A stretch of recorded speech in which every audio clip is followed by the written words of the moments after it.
Installing your door barrel. It'll come in a little box like this with a set of keys. The keys for each door are different.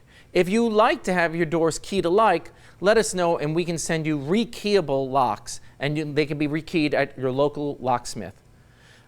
Now sometimes when folks are playing with it when it comes out of the box, they end up getting this little black tab stuck in this upper position here. Very simply, with a paper clip, there's a little hole here on the knob side, and you just stick it in and you gently pull down and you reset the tab.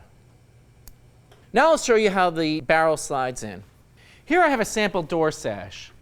You slide the barrel in and then you use the screw provided to tighten the barrel to the sash.